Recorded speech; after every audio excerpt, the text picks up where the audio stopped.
Today we will hear member statements by the Honourable Member for the District of Terranova, Exploits, Placentia St. Mary's, Conception Bay South, Grand Falls, Windsor Buckens, and I understand that the member for Lewisport Twillingate will ask to present a member statement by leave. The Honourable Member for Terranova. Mr. Speaker, today I want to talk about an individual in my district of Terranova, a business owner, an operator, and an avid community supporter. We all know how hard COVID has been on students and extremely difficult on graduates of both high school and kindergarten. Early in May, this individual called a parent of a high school graduate that is also a friend of a kindergarten teacher because he felt bad that the students wouldn't get their planned graduations. He wanted to do something special for the students. He decided to call a local store with the bakery and order 111 individual cakes, each individually named for each high school grad to be picked up on their graduation day. The bakery staff stayed all night to get this order ready for May the 8th. The high school students, parents, and staff were grateful, but not surprised by this individual's actions. He is well known in the community for helping people when they are in need, even so much as fixing basketball nets and never expecting anything in return. He chose to do the same thing for the kindergarten grads, all 93 of them, and they were delivered Monday, June the 8th. I'd like to thank this individual, Mr. Craig Haynes, once again for his support and congratulate all the graduating classes of 2020. Not all heroes wear capes.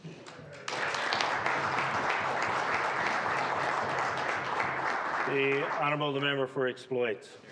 Thank you, Mr. Speaker.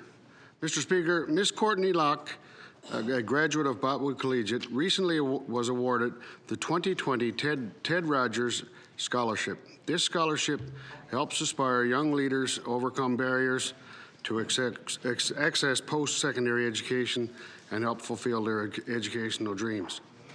Ms. Locke is currently a student at Memorial University Faculty of Nursing.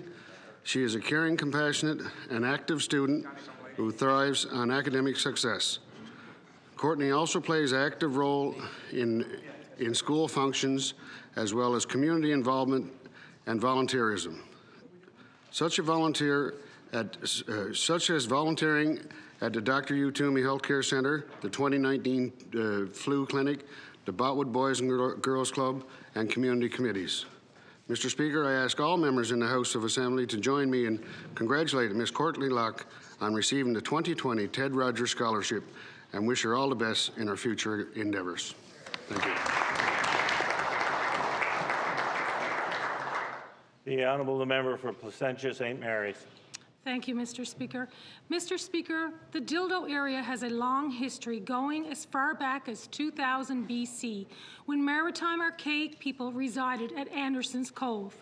By 700 AD, people of the Dorset culture had inhabited Dildo Island. During Dildo Days 2020, the local service district, in partnership with the Recreation Committee, hosted a community flag contest. On Monday, August the 31st, I attended an event in Dildo, whereby the community celebrated in social distancing fashion the new community flag and the winner of the community flag contest, 9-year-old Addison Stead. The beautiful flag flies proudly near Jack Spratt Brook in the heart of the community. The colors that Addison used are the same as the colors in the Newfoundland and Labrador flag. The anchor on the flag symbolizes security and strength. The codfish represents the community's history in the fishery and the importance of the cod hatchery on Dildo Island to the economic viability of the residents. The dory on the flag represents the traditional boat that is still used in Dildo today. The flag as a whole represents the past, the present, and the future of the community. Congratulations, Addison Stead and the community of Dildo. Thank you, Mr. Speaker. The Honourable Member for Conception Bay South. Thank you, Mr. Speaker. Speaker, today I'm going to go a different direction from my member statement as what we normally do. Suppose highlighting an individual group or event, I want to give kudos to the many parents, students, and teachers who have shown a great deal of patience and understanding while dealing with returning to school during this pandemic. I've spoken to many parents who have expressed fear, stress, and concern with returning to school. We all know this has been a stressful situation for parents, students, and teachers, and they're doing their best in these COVID times. As the school year unfolds, I have no doubt that there will be many more challenges along the way. As we are in these uncertain times, uncharted waters is probably a more appropriate term. But rest assured, Mr. Speaker, we will get through this together, face whatever challenges come along the way, work together to achieve what we believe is the right for all children in my district and, of course, our province. Thank you. The Honourable Member for Grand Falls, Windsor-Buckins.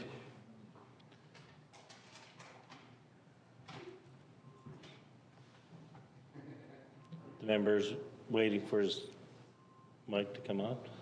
The Honourable Member for Grand Falls, Windsor-Buckins. There you go. Okay. I'm being censored. Thank you, Mr. Okay. Speaker. I sit in this House today to honour rotational workers throughout Newfoundland and Labrador. There are thousands of workers who leave their homes and province for weeks and months to earn a living away from their families each and every day. These workers contribute millions of dollars to our economy each year. The stress and hardships these individuals endure with their families should never be underestimated and misunderstood by those who have never done it.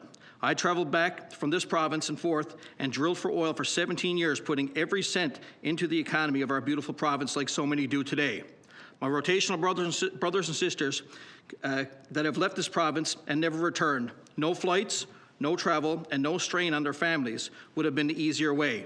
These workers chose not to do that. They seldom do. Instead, they stay home and contribute to the place we call home. Whether you are throwing tongs, driving vac truck, or working on an isolated camp in Alberta, Saskatchewan, BC, or offshore here in Newfoundland and Labrador, we thank you. I have bled with you in -50, and I will never forget the pride in working side by side to contribute to our families in this province. To rotational workers in the province, in oil and gas, or any other service industries throughout this country, thank you for getting her done. Stay safe and God bless. The Honourable Member for Lewisporte Twillingate is asking leave to present a statement. The member has leave.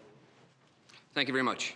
Mr. Speaker, I rise today to acknowledge a Canadian hockey community from my district that this year stands above all others.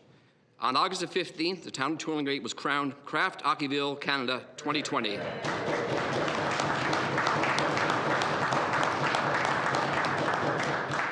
The winning bid was a result of an only in Newfoundland story of an old aircraft hangar transformed into a sporting centerpiece of a community and the overwhelming support of the people. Despite the challenge of COVID-19, supporters of the bid showed up an unbeatable passion for hockey and an energy that was inspiring to behold. Credit is due to the effort of the community that rallied support through the airwaves, social media, and TV. In classic Newfoundland and Labrador fashion, all the province backed them all the way. This win will breathe new life into the historic George Hawkins Arena with $250,000 available for much-needed upgrades. On the list is replacing the 33-year-old Zamboni, repairing the roof, and improving the ice plant. The win also brings a future NHL preseason hockey game to the region. Once again, we get to show the world what Twillingate and our great province has to offer. I ask all honourable members to join me in thanking everyone who contributed and together recognize Twillingate as Kraft Hockeyville Canada 2020. Thank you.